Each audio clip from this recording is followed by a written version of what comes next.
Magandang gabi po, Luzon, Visayas at Mindanao.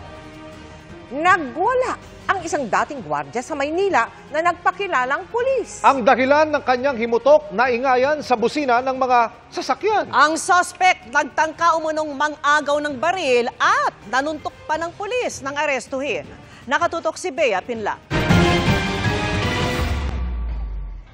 Nagmistulang eksena sa pelikula ang tensyon sa pagitan ng dalawang lalaki sa gitna ng mataong kalsada sa Divisoria sa Tondo, Maynila, linggo ng madaling araw. Ang lalaking naka-blue na t-shirt, hinabol ng suntok ang isa pang lalaki.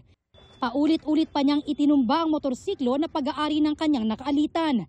Ang pinag-ugatan nito, ang suspect po natin ay naingayan po sa busina ng motorsiklo saka ng mga jeep.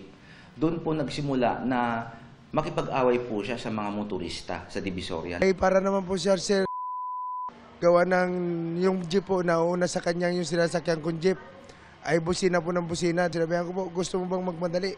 Lagyan mo ng pakpak at paliparin mo. Doon po siya nagalit. Tapos pinaakyat niya po, ninahamon niya ako. agad namang rumesponde ang pulisya pero tila hindi natinag ang suspect. Nagtangka pa raw ang suspect na agawin ang baril ng pulis. Itinulak din niya ang isa pang motorista na itatabi lang sana ang nakatumbang motor. Dito na unang sinubukan ng pulis na arestuhin ang lalaki pero Sinuntok niya sa mukha yung pulis natin. At yun naman po ang dahilan kung bakit pinagtanggol ng ating pong pulis ang kanyang sarili. matapos nito nakasingit pa ng suntok at tadyak ang ilang motoristang nasa lugar kabilang ang nakaaway ng suspect. Kalaunay matagumpay na naaresto ang lalaki pero hanggang sa presinto, agresibo pa rin daw ang suspect. Hindi kayo mga tunay na pulis pala. Piki kayo.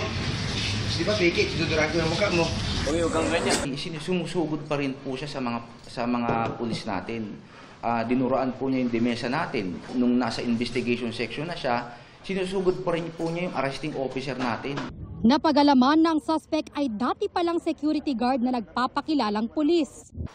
Kaya nga po, kung mapapansin ninyo, hindi po gumaganti ng suntok yung mga motorista sa kanya dahil natatakot sila dahil nagpakilala nga siyang pulis.